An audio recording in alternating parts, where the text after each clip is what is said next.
everybody. Welcome to Book Banter. I'm Raina from Blue Cypress Books, and tonight I will be talking to award-winning writer and filmmaker who lives in New Orleans, Jason Berry. His newest book and film with the same name is City of a Million Dreams, and it is a beautiful history of the city.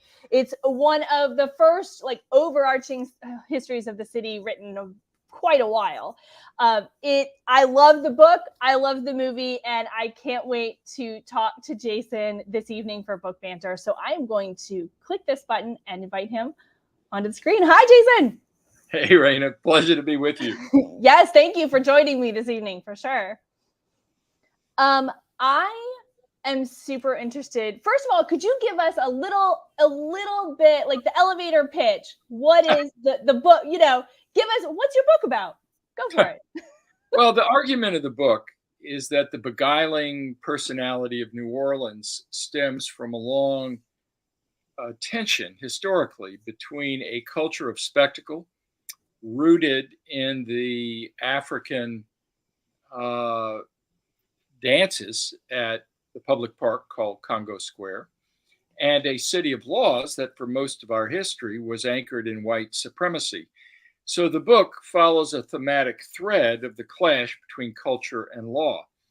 The film, which didn't take half my life, a little bit less to do, I started shooting in the late 90s.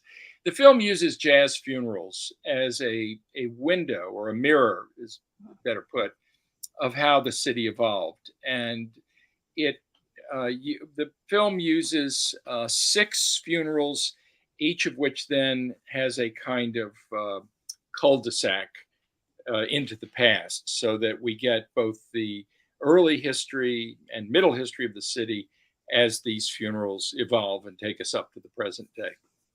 Yeah, and I've had the pleasure of watching the movie about 6 times now. So I think that's where I am, which has been, the first time that I came and I sold books for you at an event where they were screening the movie. I was like, oh yay, I'll get to see the movie. And then the second time I was like, you see things you didn't see or notice before, like different pieces of the film kind of stuck out to me. So I'm really, it is, I feel like I've had this study of your film. So I got to really I know all the pieces, none of it is quite lost. And I think it is a brilliant job to show this window into our history, at how we got to here. I mean, I've lived in New Orleans for 17 years. Are you from New Orleans? Yeah, I am. I grew up here, went off, came back, went off. Here I am. Yeah. I find that's you have to leave home in order to realize it's home sometimes. Oh, I would agree with that entirely. New Orleans is a place that exerts quite a hold on the imagination. And at the same time, it's a break your heart town, not just the crime and the murders because of the saturation of guns, but the streets that don't always work, the Right. subsidence. I mean, you read about climate change and ask whether we'll be here in 20 years, but we're all here. I think we've got our feet planted in some form of soil. And I think most people who live here do so by choice. The idea that one could leave, I guess, is attractive, but then where would you go if you don't want to leave? And I think that's the issue so many of us face.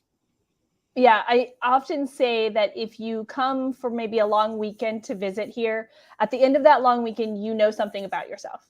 You've either checked a box, I visited New Orleans, that was great, and you go home and you're happy with your life, or you always want to come back. That's all it takes. Maybe 3 days of really being here, I feel, to know. Well, Deb Cotton, one of the 2 navigational figures in the film, the other is Dr. Michael White, the jazz composer and clarinetist. Deb Cotton says early in the film that New Orleans lets a person know you don't choose New Orleans chooses you. And it's a way of saying that the hold that the city exerts, or sort of the magnetic pull might be a better term, is something that comes upon people sometimes gradually, sometimes rather quickly. But either way, once you're there, you know you're there. Yeah, you do. When I first moved here, I was here for about a year, and in that time I had my son, and I missed home. Home was Florida. My mom and my sister are there, and I just missed home. And I was like, I love New Orleans, but this isn't right. I want to go home. Want to go home. So Sure. I got my first like really big chunk of time, and I went home for like 3 weeks. And the first few days, you see your family, you see that you go to that one restaurant, you see that one friend from high school, and then there was nothing to do. I was Mm, like, then roles were reversed. I start thinking that was when I really started thinking of New Orleans as home. When I went away, and then I realized, no, this is it, and that's it. That's been it for me since then. I was like, this is my home. I feel like New Orleans is home for sure.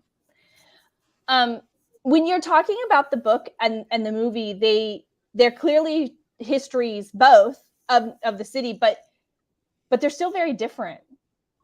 This is not like the same, like an adaptation in that way where it's the movie and the book are the same. They're very different not takes on how you're telling this story.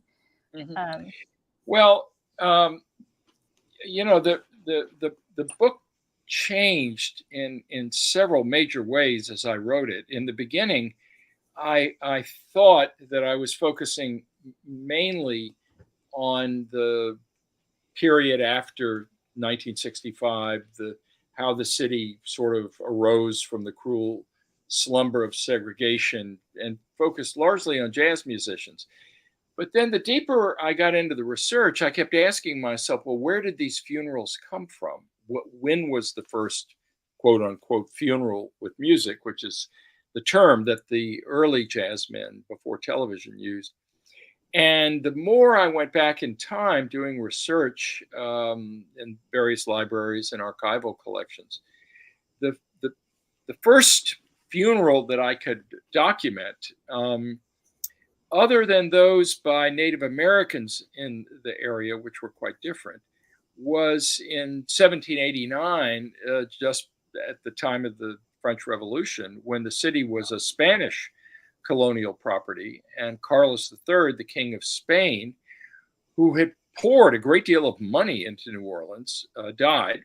4 months later, the news came by ship that the king had died. And so this was less than a year after a devastating fire had destroyed almost two-thirds of the town.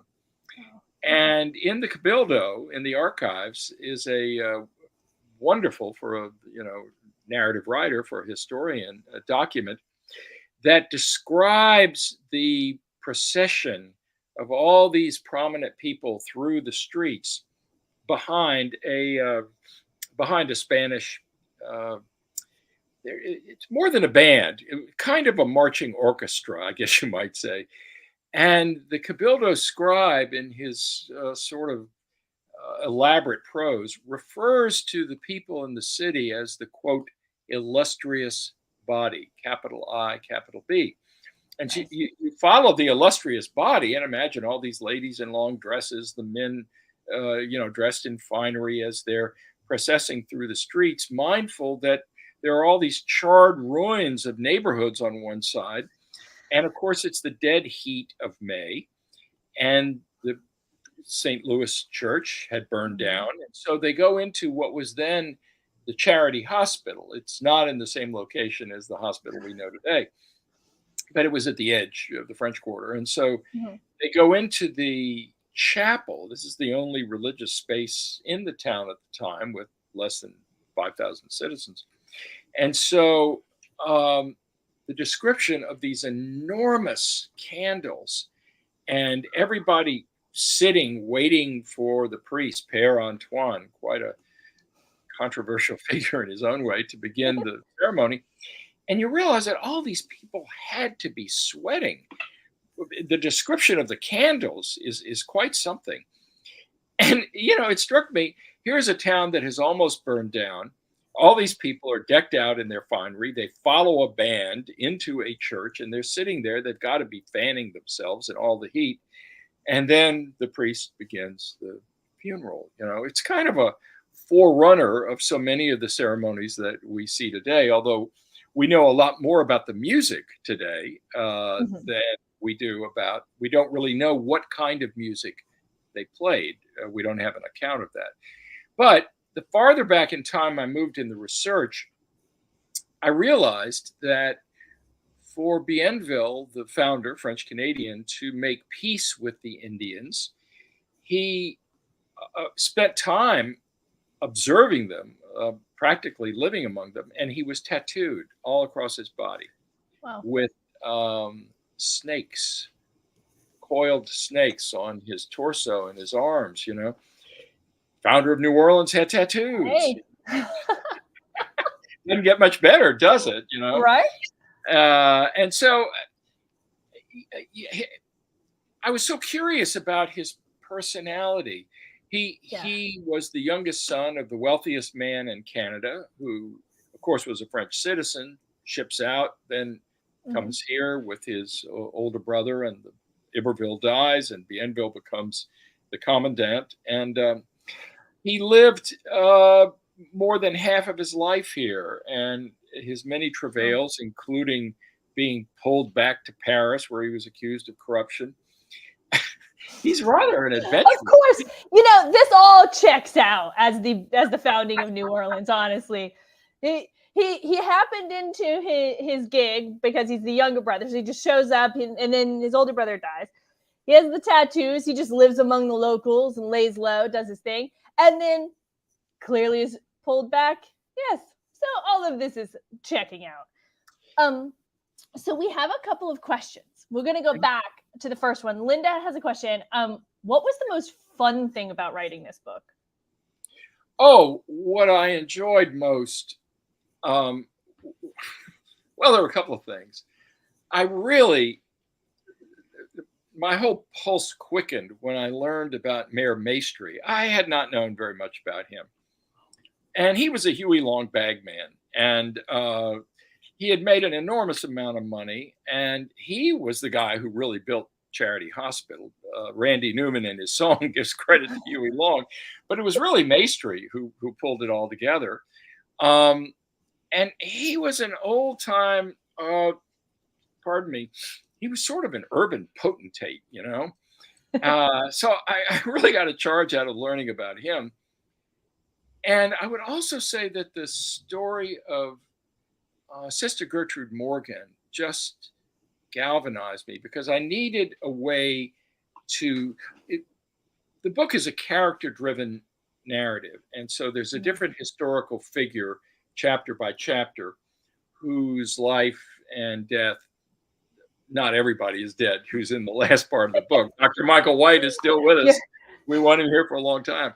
But most of these figures move across the stage. And what I found so remarkable about Gertrude Morgan was that she was a mystic. She believed that she was a bride of Christ. And she has this relationship in the early 1960s. The civil rights movement is exploding all around them. The freedom riders are coming through. And her art dealer, Larry Borenstein, who was a founder with the Jaffes of Preservation Hall, he was this wily, almost wizened figure who 3 times was arrested and boasted about it and put in prison in Mexico for trying to ferret out antiquities. Not exactly a man of surpassing virtue. Uh, and you talk about the ultimate odd couple. He sees her one day selling her pictures on Royal Street, and he goes up. And the photographs of him are really quite something. I mean, he had a pot belly and he wore T-shirts and the dangling Pall Mall. And you can almost see this guy going up looking at this holy woman who's got these pictures for $5 and $10 each. And he basically says, "Why don't you let me be your agent?" She had no idea what an agent was. And so he guides her career as all of these musicians are challenging the laws of segregation. Um, Alan Jaffe was playing tuba in Preservation Hall when it was illegal for blacks and whites to congregate together. So this social revolution is going on around her and around Larry, and many of the gay men living in the French Quarter who were creating these dazzling costumes were being harassed to the point of violence by the New Orleans Police Department. And ultimately, the culture moved in such a way that the city had to change. And it did. Not only did they realize that unless they wanted to scare off all the tourists, they were going to have to let white people sit with black people in music clubs and let the musicians play together. And by the same token, the leaders of what you might call gay carnival took a cue from Rex and Comus and hired the police as security and started gay balls in Municipal Auditorium. And they started out, actually, ironically, in St. Bernard Parish, which is not exactly a hotbed of liberalism, you might say. So those are some of the things that really excited me in writing the book. Oh, that's fascinating. I mean, so your background is in journalism, is that correct? What is your background? Okay. Sure. I was just trying to piece together like how you get to writing this book, this just history of the city. Have you always been fascinated with the history of New Orleans? I mean, you're from here, but is that always fascinated you, or like what brought this? How these pieces come together? Sure. Well, the first book I did back in 1973 is called Amazing Grace, and it's about the experience I had in Mississippi right out of college, working for Charles Evers, a civil rights leader, when he ran for governor. I came back to New Orleans after spending several months in Europe and decided to start freelancing, having no idea how hard it would be. I figured I have a book, I'm bound to make money. Little did I know. My rent was $75 a month in the Irish Channel. And, you know, I was making $500, $600, $700 a month, and it was enough to eat by on for one guy. And I started following the music, and I became fascinated with the neighborhoods and how musical styles came out of different neighborhoods. And so I was writing a lot for the alternative weeklies at the time, Figaro and the Vous Courez Courier. Finally, I got very curious about the potential of videotape, and with a colleague, Jonathan Foose, I made a film in 1980 called Up from the Cradle of Jazz. We had so many interviews that we did and rich stories in the outtakes that we started going through the tape transcripts and figuring out a narrative structure for what became the book of the same title, which we did with our research consultant, Tad Jones. It only took 6 years, but hey, you know, we got a grant along the way. And so I had a sense of the city and its history, writing largely about post-war R&B, rock and roll, modern jazz, Mardi Gras Indians, things like that. And as time passed, I just became more and more curious about the distant origins of the city's history. I got pulled away in the mid 80s on another track, writing about the. Can you hear that? Is that a train? No, that's a marching band. Oh, outside my house. Maybe you should move the microphone closer. They'll do a better job than I. There's a school pretty close, and around this time of year they'll practice. You never know what day they're going to practice, so it's today. Well, this is poetry to my ears. Anyhow, I ended up doing a major investigative book on the abuse cases in the Catholic Church. That was in '92, Lead Us Not Into Temptation. Yeah. And I guess for the next 20 years, I kept moving back and forth between the investigative coverage of the church and 2 more books and a couple of films, and going back to filming funerals, which I had started to do in the late 90s with Ford Foundation support. So, you know, there have really been 2 overarching stories of my life: the city of my birth and the church in which I was raised. And I am finally at a point now where I can look back with a little, objectivity in the rearview mirror, you might say. So anyway, that's where I am.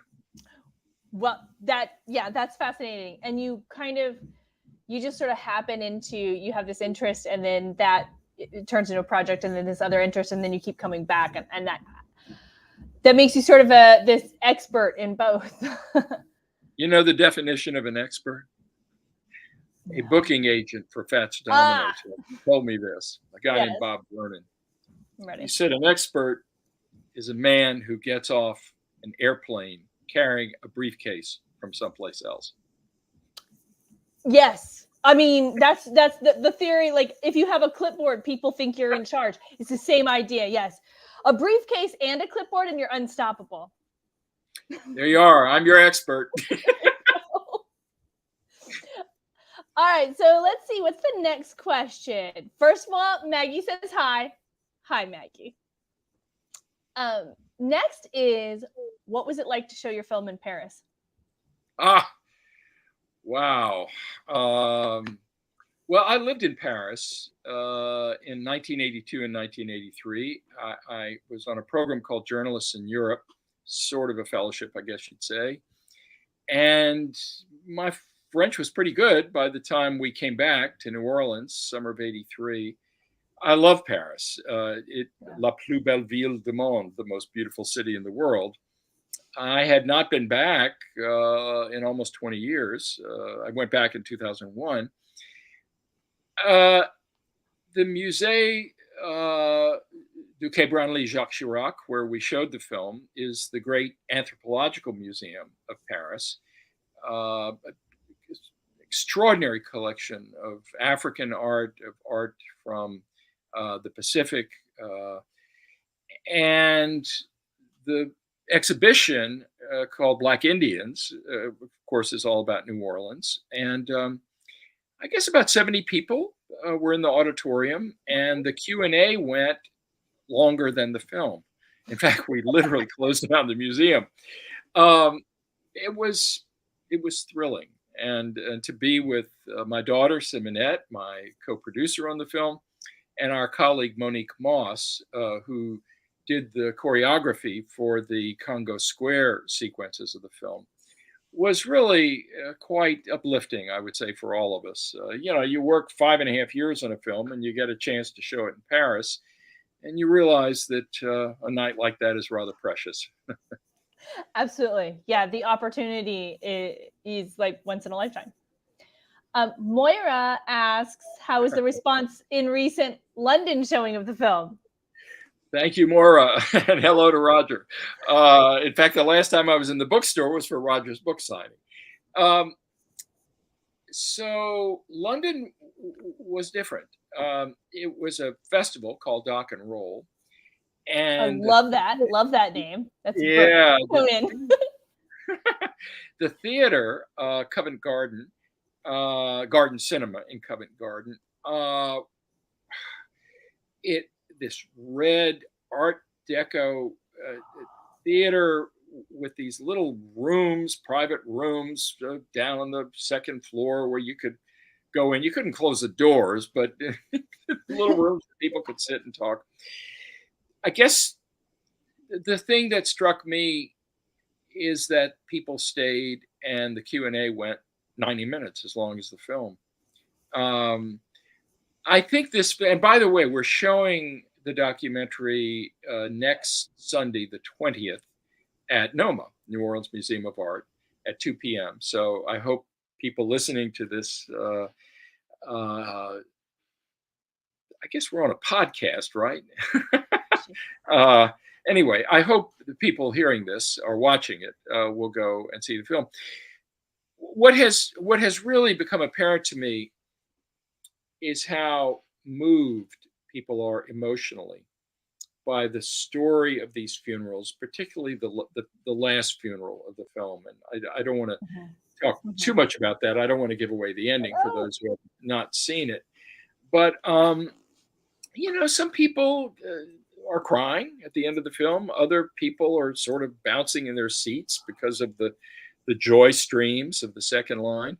And I think that that whole constellation of emotions that one sees at a funeral with music, a jazz funeral, come out in the film, and people want to talk about it.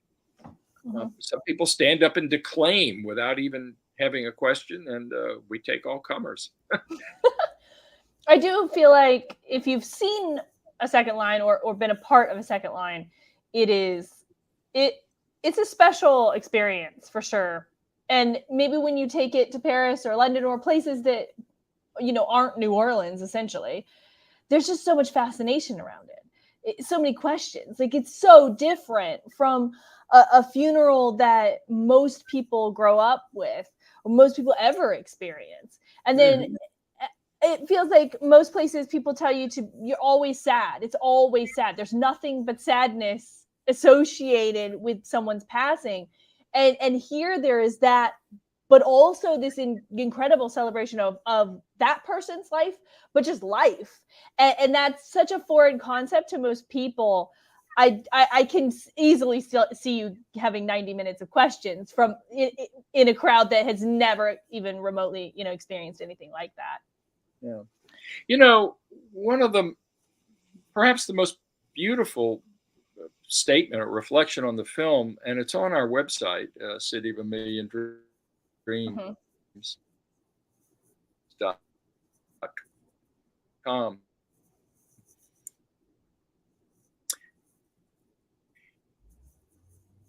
is by a young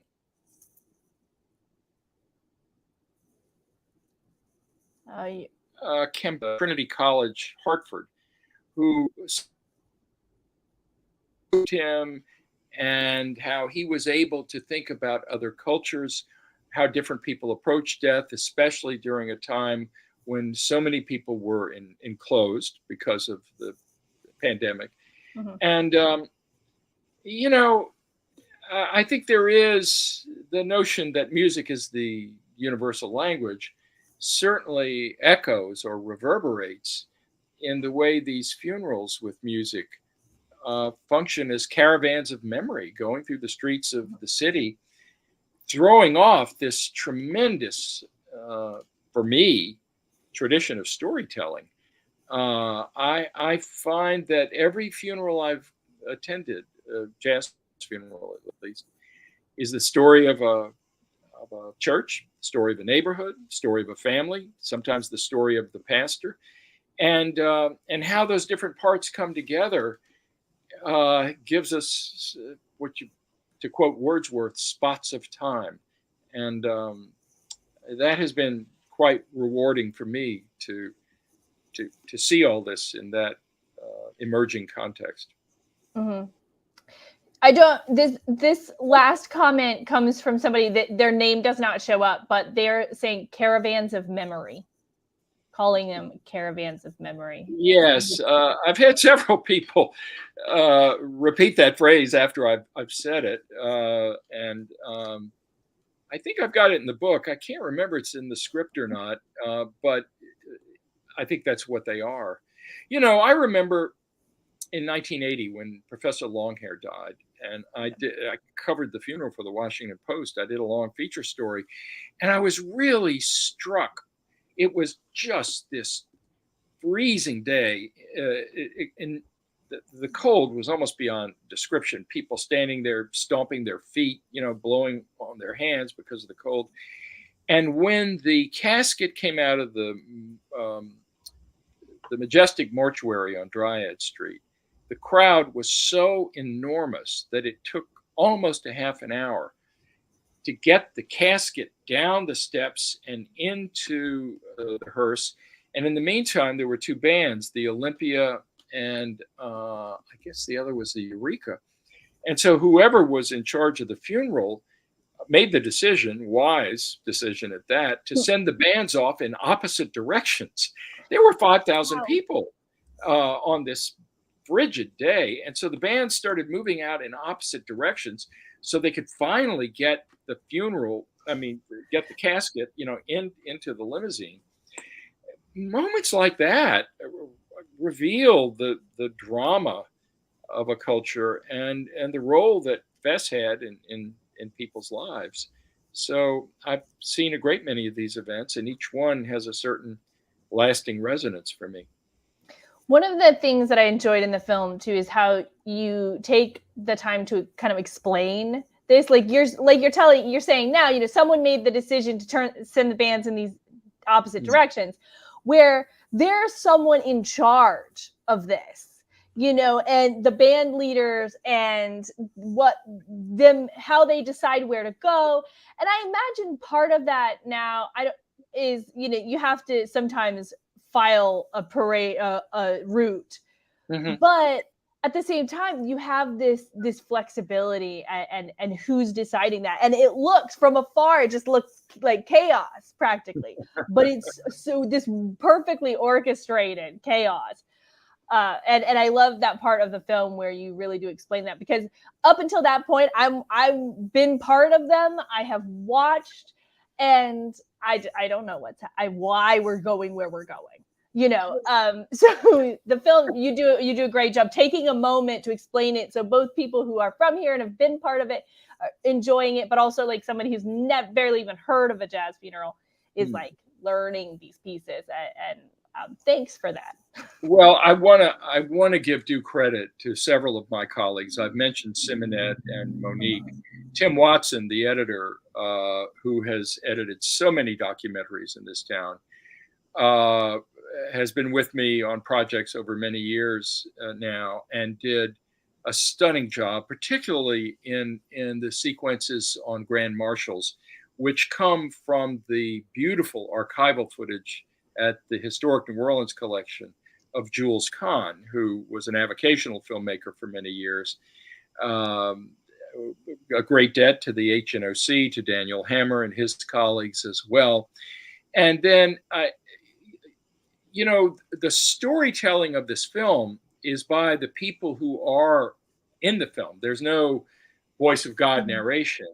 Michael White, of course, is a key figure. Deb Cotton, whom I've mentioned previously. Fred Johnson, the leader of Black Men of Labor. Greg Stafford, the trumpeter and Michael White's sidekick for many years on many of their music endeavors.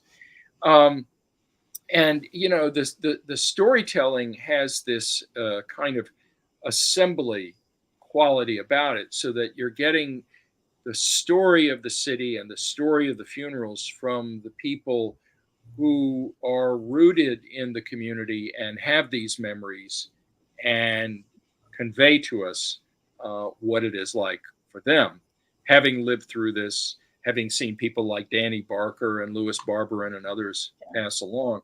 By the way, there is one other person I really want to single out, and I hope I haven't forgotten anybody. If I have, I apologize. But one of the really great cultural figures of this city has just died. Sybil Kine, as she was known, her pen name, Connie Moore, the sister of Deacon John Moore and Charles Moore, his musician brother. It's a very large family. Lisa Moore, an archivist at Amistad as well. Sybil appears in several sequences from an interview I filmed back in 1997. She was an excellent poet. She had 2 books of poetry, and she edited the anthology called Creole, which is one of the most important texts for anyone who really tries to probe the history of the city. And I'm sorry that her final illness was so long that she was never able to see the film. But I hope that her presence on the screen is a reminder to people who see it that the caravans of memory roll on. Yes, absolutely. So I have one kind of final question. Do you prefer the film to the book, which should people experience first if you had to choose? That's a two-parter.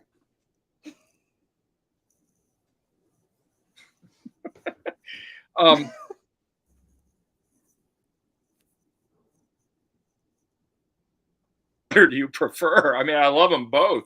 I think people should read the book and see the film, and perhaps they can make up their own minds. To the film right now, because we have a pretty extensive itinerary. We've been on the road and have more screenings coming up on college campuses in 23. It's almost impossible. See, I'm making you choose. I'm making you pick.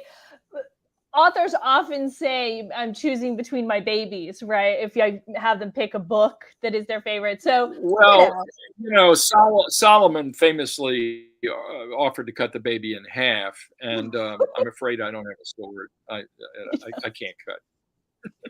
Well, you have either way, you have something that is approachable to everyone. If you're a big nonfiction reader, you really want to get deep into the history, you've got the book right here, go for it. If you're not, you want to learn a little bit, but you're not a big nonfiction reader, that's fair.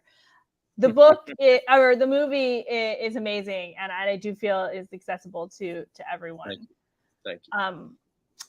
So what is this? Is this what you're doing right now? Do you have a vision on the horizon of your next project, or is this is where we are?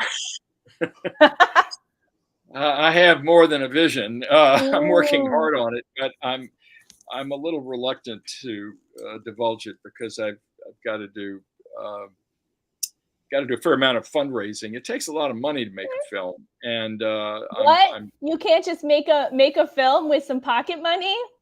I have an iPhone. Yeah, I missed out on the MacArthur Fellowship, so I have to go out and raise it. I'm doing a lot of cultural writing for the Daily Beast. I usually do either a book review or a music piece once a month, and I've got another book project that's slowly taking form, but not at a stage where I feel comfortable talking about it. What I'm really interested in doing is trying to get the book and the film into as many academic institutions as possible, so that students, particularly on the college level, can see the film. And those who are curious and willing to read further will understand the greater scope of history that the book covers. Well, and I say everyone who's watching, if you know anyone, obviously read the book or watch the film, but if you know anybody in these avenues, point them in the direction of the book and the film, because this is an invaluable piece of American history, Black history, that so few people, at least, in the world, but in the country, know. I mean, people in America should know this piece of American history and living history, honestly. I really appreciate that, Raina. Thank you very much. It's always a pleasure to talk to you as well. Thank you. So thanks everyone for joining us. You can go back into the comments. I put links to get Jason's book at Blue Cypress. We have signed copies. There's also a link to the City of a Million Dreams website, so you can check out all the information about the film and the showings there under the little showings tab, so you can see where you can see the film coming up in the future. And Jason, thank you so much for joining me this evening. Okay, good to be with you.